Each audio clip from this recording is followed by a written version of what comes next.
Yang pertama, prinsip hidup minimalis itu singkirkan segala yang mempersulit hidup, yang nambah-nambah kerjaan, yang ngeribeti saja, ngerepoti saja padahal tidak penting. Ya singkirkan saja. Kadang-kadang ada yang ada ndak di sini yang suka misalnya dengan ikan misalnya, terus beli akuarium. Awal-awalnya seneng, tapi lama-lama males ngurusi. Akhirnya ikannya mati, akuariumnya buang. Terus kapan-kapan kok seneng lagi, terus beli akuarium lagi, beli ikan lagi, tapi terus yang buang lagi. Ini namanya kamu ngeribeti dirimu sendiri, merepotkan dirimu sendiri. Kalau kamu merasa Pak saya itu ndak open, ndak telaten ngurus yang gitu-gitu, yo jangan menyiksa ikanmu dengan kamu ndak telaten. Jadi asik loh Pak kalau punya ikan atau kalau punya burung dan lain sebagainya. Loh kamu ndak open, ndak telaten, akhirnya bikin repot, bikin ribet, binatangnya yang tersiksa. Nah, singkirkan saja. Kasih ke orang atau siapa yang memang telaten dengan itu. Jadi jangan membeli, jangan memasukkan dalam rumahmu segala yang mempersulit hidupmu. Yang kedua, ini seperti tadi ya, cintai kekosongan. Jadi suka dengan kelegaan, kelonggaran. Kenapa sih kamu kalau masuk masjid itu rasanya lega, longgar, nyaman? Karena luas, kosong, tidak ada apa-apa.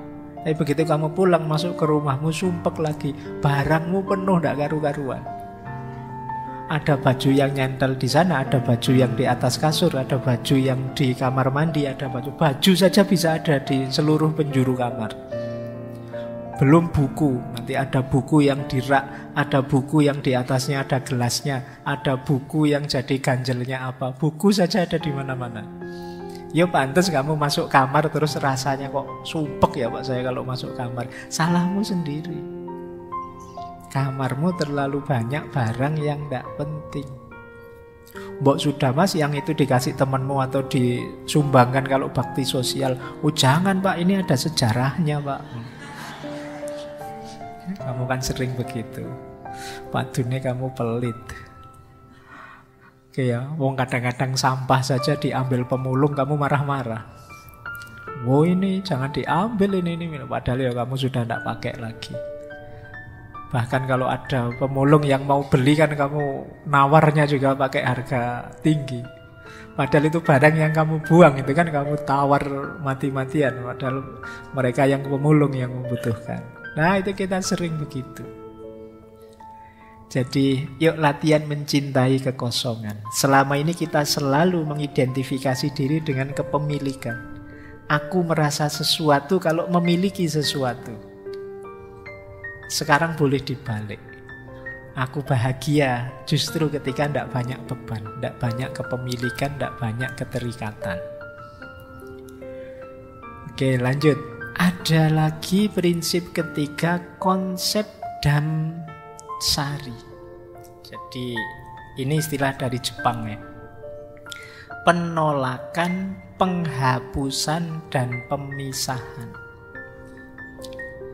Penolakan itu tadi, kalau tidak penting jangan masuk. Penghapusan itu kalau sudah tidak berguna jangan eman-eman untuk dibuang. Pemisahan itu klasifikasilah barang-barangmu sehingga jelas ini barang apa, gunanya apa, untuk apa.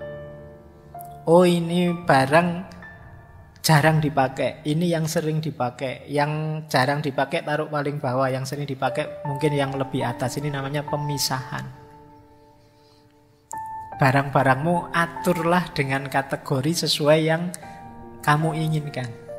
Nah ini nanti lebih mudah mendeteksi nilai gunanya tadi. Ini untuk apa, itu untuk apa. Ini sering dipakai atau tidak. Ini gunanya harian atau bulanan. Kan ada barang-barang kita itu yang jarang dipakai tapi ya memang penting kita harus punya.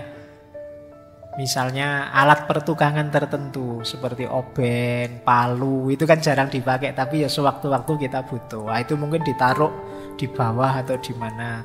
Sementara yang sering dipakai ditaruh di atas. Baju misalnya, oh ini baju yang harian, ini baju mingguan, ini baju bulanan misalnya. Kalau daleman tiap hari dipakai, mungkin tempat khusus yang bisa diakses tiap hari. Kalau jas mungkin karena dipakainya pas momen penting, pas wisuda atau kawin saja, ya mungkin ditaruh agak ke dalam dan lain sebagainya. Itu namanya pemisahan. Lebih mudah, tadi kan kita punya prinsip berdasarkan guna. Guna itu lebih mudah diakses kalau kita sudah terklaster. Itu namanya pemisahan. Penolakan, penghapusan, dan pemisahan. Terus prinsip keempat, konsumsilah hanya apa yang engkau butuhkan. Nanti ada dikotomi antara kebutuhan dan keinginan. Ada beda. Pak, saya ingin beli HP yang terbaru, itu keinginan. Beda dengan Pak, saya butuh HP yang terbaru. Kalau memang butuh, belilah. Kalau memang hanya ingin, coba dievaluasi lagi. Apa benar kamu membutuhkan itu? Terus yang kelima seperti tadi ya, kepemilikan bukan segalanya. Jadi yang jadi kuncinya adalah kemanfaatan. Yang terakhir, waktu tidak bisa diulang. Ini prinsip ya. Maksudnya apa? Kerepotan kita, stres kita, terbuangnya waktu, tenaga, biaya kita untuk ngopeni barang kecil-kecil yang tidak penting tadi, ya tidak bisa diulang, sudah lewat. Kita menghabiskan hidup secara tidak efektif, tidak bahagia.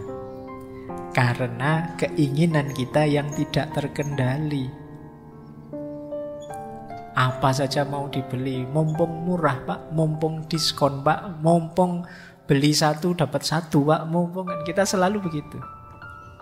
Akhirnya ya jadinya kita tidak efisien dalam hidup, waktu kita terbuang.